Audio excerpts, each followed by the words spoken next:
Hey guys, Anthony and Reese. Today, by request, we've got a lot of requests for waltz. So we're going to cover the basic steps of waltz. And the first thing I'm going to say about waltz is this. There is literally no such thing as country waltz. Okay, there's waltz, dance to country music. So the waltz that we dance, for those of you who do ballroom dancing, is silver level and above. So most country dancers just skip over the bronze level, they go straight to silver. So we're going to show you what's called an open right turn today. Okay, so there are really two basic steps to waltz. There's one that turns to the left, the one that turns to the right. So today we're going to teach you the one that turns to the right, the open right turn. So I'm going to demonstrate it, and then we're going to kind of break it down. Okay, so coming at you, we start in closed position, we go to promenade. From promenade, we go outside right, we go back to promenade, and then we end up in outside partner facing diagonal center. I just said a lot of things. You guys probably have no idea what I just said. But the thing is with waltz is a little bit different than like two-step or West Coast swing in that it's a little bit more structured. You have to turn a certain amount at a certain time, face a certain direction. It's not just like wee, and we go 1, 2, 3, and then we turn, right? So we have to start things facing a certain direction and finish facing a certain direction. So if this is my line of dance, like if we're moving this way, we call that direction line of dance, okay? Now this structure to my right is called a wall, so we call to the right, we call that wall, and to my left is the center of the room, we call that center. So we have line of dance, we have wall, and we have center, and then we have the diagonals, okay? So if this is wall, this is diagonal wall. If this is center, then this is diagonal center. That's just some of the direction. There's actually more direction, so going backwards also.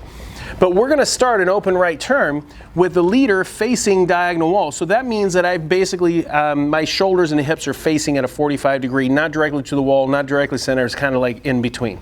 So we're going to step on count 1 from closed position. And on count 2, we're going to switch to promenade position. 2. Right? So this is called closed position when our shoulders are parallel. This is called promenade position. This is what you see like in old tango movies where we do that. Just don't do that. Not in country dance anyways. So we're going to start from closed position.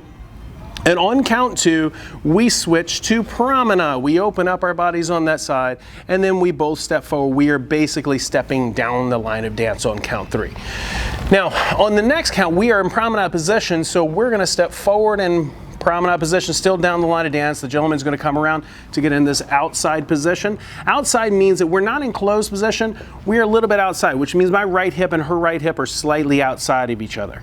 Okay, so this would be more closed position, and this would be outside partner to the right. Obviously, this would be outside partner to the left.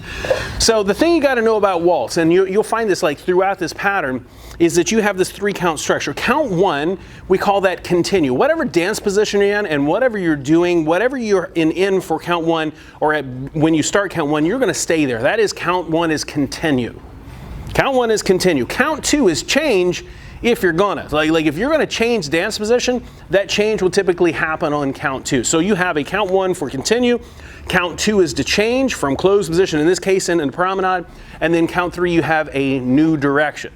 All right, so that new direction means that like we're going a new way. Like one of us might be going backwards when we start that, then we're going forward or vice versa, whatever. So if you watch Reese's footwork, she's going to continue for count 1 as she steps back with her right foot and I step forward with my left. That is continue. We are still facing diagonal center. I'm sorry, diagonal wall. Then we're going to go to promenade. That's change if we're gonna, and we're gonna. So now we're in promenade position and we pull our feet together. Now she has a new direction. Where she was going backwards, she is now going forward. That's a new direction for her. So we have continue, we have change because we're gonna, and then we have a new direction for count 3. So we have count 1, continue, count 2, change to promenade, count 3, a new direction. Now we're in this, so we're going to continue in promenade position. We're not changing anything. We're going to continue for count 1. Then we're going to come around, which is outside partner for count 2. And then I have a new direction, which is now backwards and outside partner. All right, so now she is facing down the line of dance. That is 3/8 of a turn. All right, so if you think of 3/8 of a turn, like each tick, like there's 4 walls and there's 4 corners, that's 1/8, 2/8, and 3/8. So she's turning 3/8 of a turn. Now this is complicated. This is like way more complicated and difficult than like a 2-step. Doesn't mean it's more difficult to dance. It's just more like technical, if that makes sense. So we go from diagonal wall to 1, we switch to promenade for 2, and we have a new direction for 3. From here, we're moving down the line of dance. I come around to outside partner for 2, and I have a new direction, which is outside partner. Now, we are both facing, where I'm facing back line of dance, she's facing forward line of dance, and now we're going to continue, because we're in this outside position, outside partner, we're going to continue as we move as she steps outside of me. From here, there's going to be a lot of rotation as she steps around me, and I pull all the way around into promenade position, and now we are facing going down diagonal center.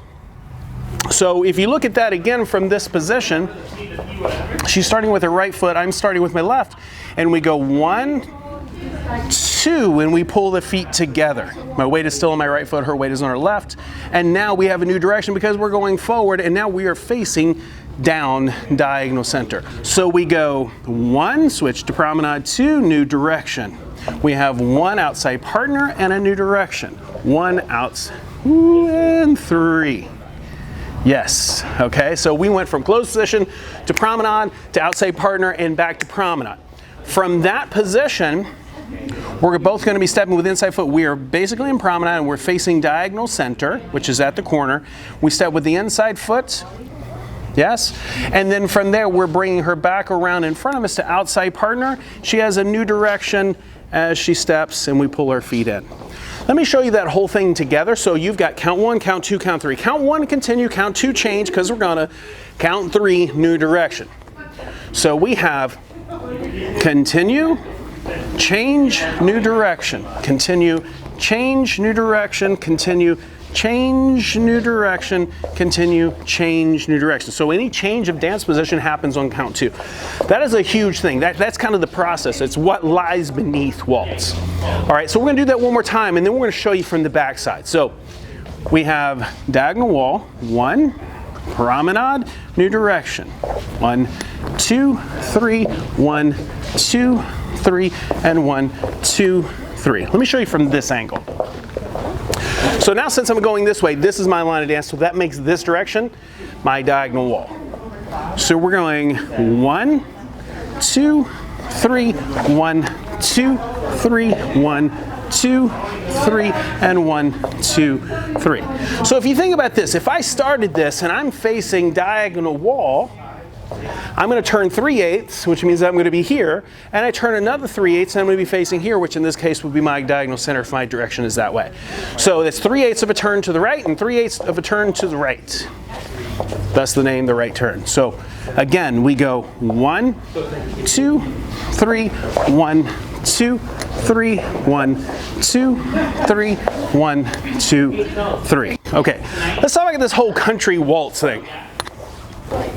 There's just waltz.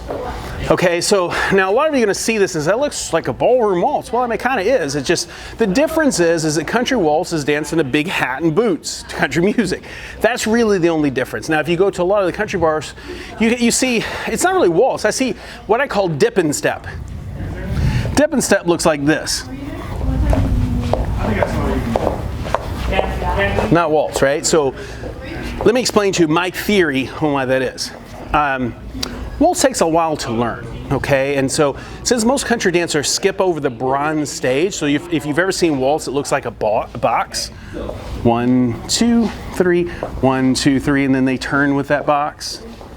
A lot of country dancers skip over that because in most of the country dance halls is kind of this flowing thing. A lot of the country dance hall is like a race car track. There's no even center to go and dance it. So a lot of times when people have danced two-step or they've danced polka, they dance a lot of these progressive dances, and it's like, well, this is a waltz rhythm, so it goes 1, 2, 3, 1, 2, 3. Well, I know how to two-step. Why don't I just do two-step and do it as a 1, 2, 3? So they get dip and step. They're kind of walking in a straight line. Waltz, as you know, is a rotational type dance. I mean, think Cinderella, think Beauty and the Beast, right? Like you got this turning dance. And that's the idea. Now, a lot of times, and I'm not going to get into too much detail of this, waltz also has rise and fall. It's this. So if you notice, it's not flat. Don't do that in waltz, but it actually, the body lowers and it comes up. So if you watch this again, there's a downbeat on count 1. It rises up for 2 and lowers at the end of 3. So if you watch this again, we kind of lower before count 1. We go 1, 2, up 3, right? So we go, it goes down, up, down. Right? Now, keep in mind, when it comes to rise and fall, It is not dip and step, right? It has a rise and a fall. It comes up into the ankles and down into the knees. So it goes down as much as it comes up, and it is even. It doesn't do this.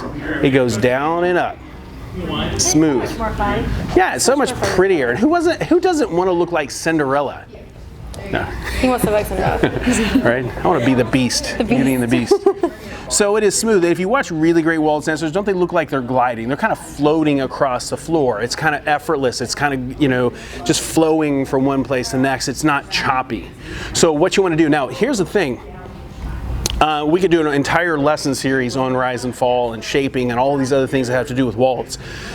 But as a general rule in all things, if you feel weird doing it, you probably look weird doing it, right? So, like, keep it simple, like, keep it vanilla, keep it boring until you learn how. There's a huge difference between doing rise and fall and trying to do rise and fall. Those are two completely separate things. So, like, when in doubt, leave it out. Keep it very, very simple, but your pattern structure, you've got to learn these alignments, okay? So, I hope this has been helpful. If you guys have any questions, leave them down below. We'll probably produce more waltz videos at some point. I'm sure that you guys probably have a lot of questions about this stuff, and that's totally cool. We want to answer. If you guys have any suggestions on what you want to see, leave the comments down below. We'll try to get to that also. And by the way, if you haven't subscribed or follow us here, like, do that. Like, that'll make us very, very happy. And click on the bell button, the notifications button, so you make sure that you know when we post something new. So again, thank you guys so much, and then we'll see you guys the next time.